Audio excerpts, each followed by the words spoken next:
Renungan Pagi, Christ Triumphant atau Kristus yang Menang oleh Ellen G. White, 8 Juni 2025. Mari kita berdoa.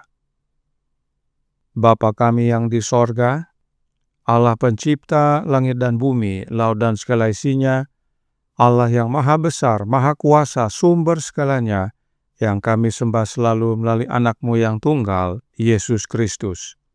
Terpujilah Yesus, anak Allah yang maha tinggi, yang adalah batu karang rohani bagi kami. Pada pagi hari ini kami bersyukur boleh bangun dan berbakti, dan sebagaimana membaca dan mendengarkan nasihat firman-Mu, kiranya ini menjadi pertobatan bagi kami semua, agar setia dalam perkara-perkara kecil.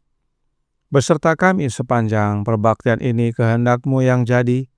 Ampun kami akan dosa dan salah, karena kami berdoa hanya dalam nama Anak Allah yang tunggal, Yesus Kristus, yang adalah Tuhan dan Juru Selamat kami. Amin.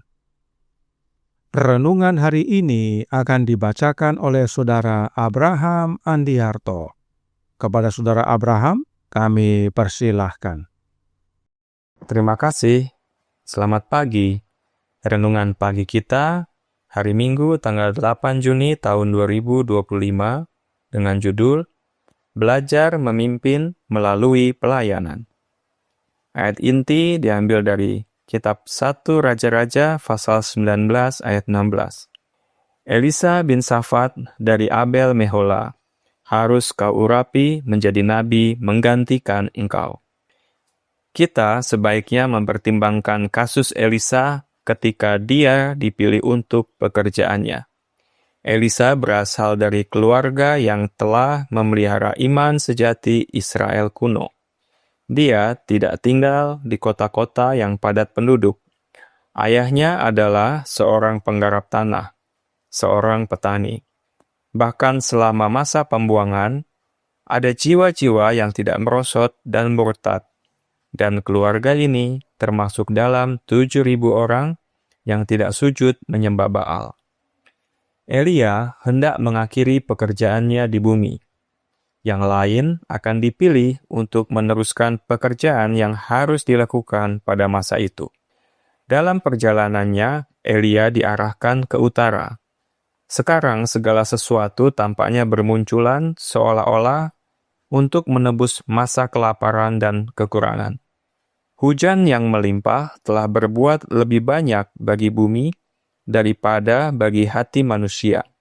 Bumi lebih siap untuk bekerja daripada hati Israel yang murtad. Kemanapun Elia memandang, tanah yang dilihatnya dimiliki oleh satu orang. Seorang pria yang tidak pernah sujud menyembah Baal, yang hatinya tidak pernah terbagi dalam pelayanan kepada Allah. Pemilik tanah ini adalah Safat. Kesibukan terlihat di antara para peternak. Sementara kawanan ternak menikmati padang rumput yang hijau, tangan-tangan hambanya yang sibuk menabur benih untuk panen. Perhatian Elia tertuju kepada Elisa, putra Safat. Jauh dari kehidupan kota dan istana yang boros, Elisa telah menerima pendidikannya. Ia telah dilatih dalam kebiasaan hidup sederhana, ketaatan kepada orang tua dan kepada Allah. Namun, meskipun memiliki jiwa yang lemah lembut dan tenang, Elisa tidak memiliki karakter yang mudah berubah. Integritas dan kesetiaan, serta kasih dan takut akan Allah adalah miliknya. Ia memiliki karakteristik seorang penguasa, tetapi dengan semua itu, ia memiliki kelembutan hati seseorang yang akan melayani. Pikirannya telah dilatih untuk setia dalam hal-hal kecil, untuk setia dalam apapun yang harus ia lakukan, sehingga jika Allah memanggilnya untuk bertindak lebih langsung baginya, ia akan siap untuk mendengar suaranya.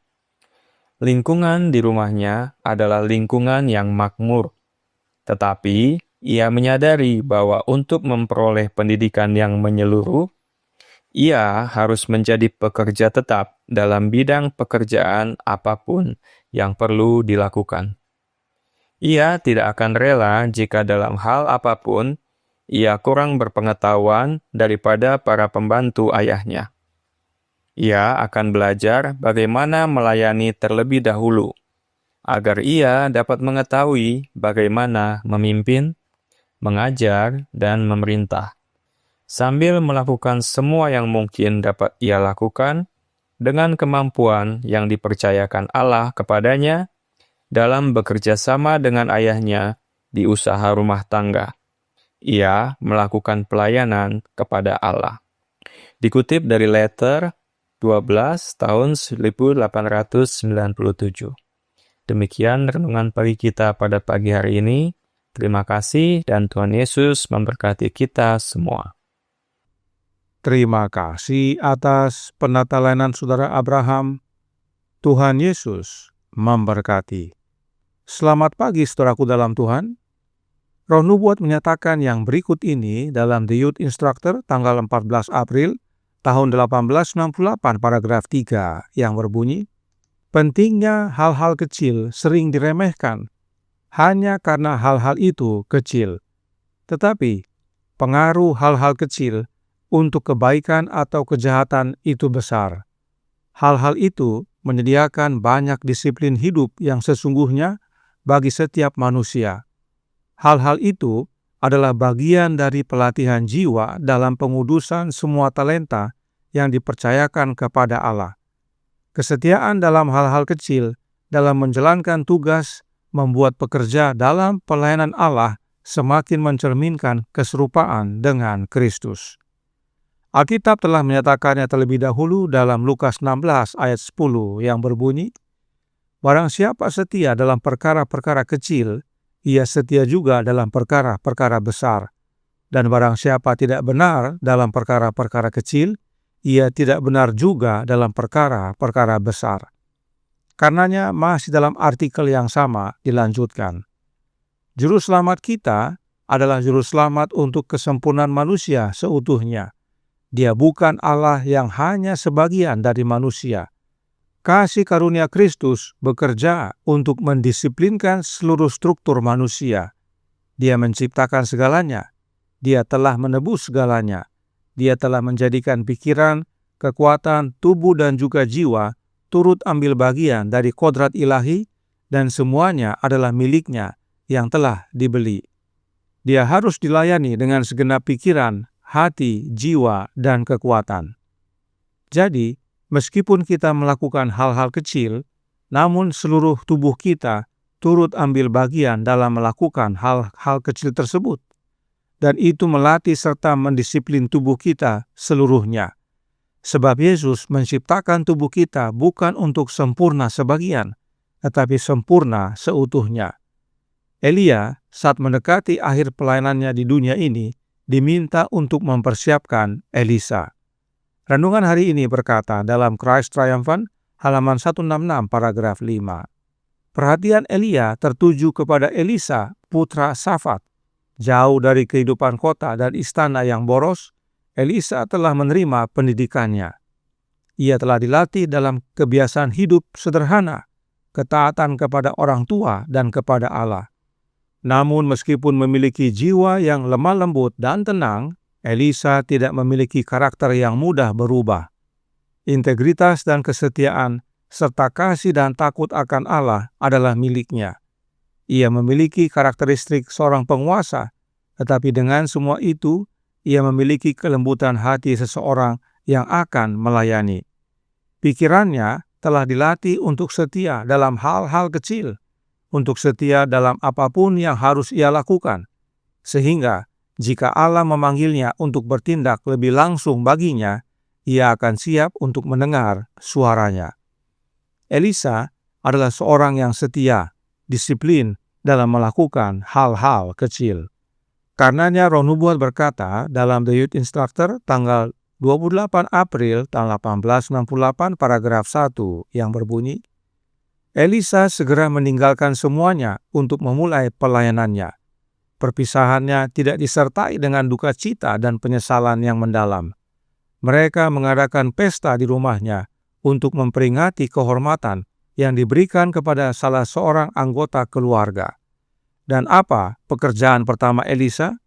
Yaitu mengerjakan hal-hal kecil dan melakukannya dengan sepenuh hati. Ia adalah pelayan pribadi sang nabi. Ia diceritakan sedang menuangkan air ke tangan Elia, tuannya. Pekerjaan pertama calon nabi yang bernama Elisa bukannya latihan menyusun khotbah, bukan latihan berbicara, bukan latihan menjangkau jiwa, dan lain sebagainya. Latihan pertama calon nabi yang bernama Elisa adalah mengerjakan perkara-perkara kecil, dan salah satunya menuangkan air ke tangan Elia. Karenanya, saudaraku dalam Tuhan, Roh Nubuat berkata dalam Christ Object Lesson halaman 356 paragraf 3, hanya melalui kesetiaan dalam hal-hal kecil, jiwa dapat dilatih untuk bertindak dengan kesetiaan dalam tanggung jawab yang lebih besar. Allah mempertemukan Daniel dan rekan-rekannya dengan orang-orang besar di Babel, agar orang-orang kafir ini dapat mengenal prinsip-prinsip agama yang sejati. Kesetiaannya dalam hal-hal kecillah yang mewarnai seluruh hidupnya. Ia menghormati Allah dalam tugas-tugas terkecil, dan Tuhan bekerja sama dengannya. Hal yang sama dapat menjadi bagian kita. Bagaimana caranya? Tribune Herald tanggal 3 Juli 1894 paragraf 9 berkata, ada di sekitar kita yang memiliki jiwa yang lemah lembut dan rendah hati, Roh Kristus, yang melakukan banyak hal kecil untuk menolong orang-orang di sekitar mereka dan tidak menganggap itu penting.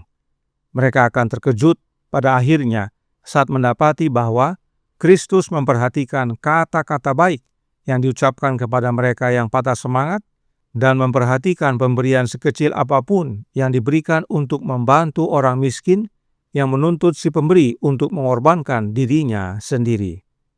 Saudaraku dalam Tuhan, kita perlu Roh Kristus untuk dapat mengerjakan perkara-perkara kecil dalam kehidupan kita, khususnya dalam pekerjaan Tuhan.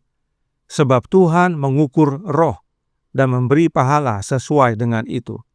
Karena Tuhan Allah telah berkata, bukan dengan keperkasaan dan bukan dengan kekuatan, melainkan dengan Roh-Ku, firman Tuhan semesta alam. Zakaria 4 ayat 6. Kiranya pengalaman Elisa menjadi pembaharuan bagi kita semua untuk setia dalam perkara-perkara kecil agar dapat mengerjakan perkara-perkara besar nantinya, khususnya dalam melayani Tuhan alam semesta. Tuhan memberkati, saya bawa dalam nama Yesus. Amin. Mari kita berdoa. Bapa kami yang di sorga, Allah pencipta langit dan bumi, laut dan segala isinya, Allah yang maha besar, maha kuasa, sumber segalanya, yang kami sembah selalu melalui anak-Mu yang tunggal, Yesus Kristus. Terima kasih atas nasihat yang baik sekali bagi kami, agar kami setia dalam perkara-perkara kecil, sebab mereka yang setia dalam perkara-perkara kecil akan dipercayakan perkara-perkara yang besar, khususnya dalam melayani Tuhan alam semesta. Karenanya tolong kami ya Bapa, suruhlah roh anak-Mu dalam hati ini, sebab hanya dengan menerima rohnya Kristus yang kudus, kami dimampukan untuk setia dan disiplin dalam mengerjakan pekerjaan-pekerjaan kecil, perkara-perkara kecil dalam kehidupan kami, hingga nantinya Engkau mempercayakan perkara-perkara besar, ya Bapa. Beserta kami sepanjang hari ini kehendak-Mu yang jadi, ampun kami akan dosa dan salah, karena kami berdoa hanya dalam nama Anak Allah yang tunggal, Yesus Kristus, yang adalah Tuhan dan Juru Selamat kami. Amin.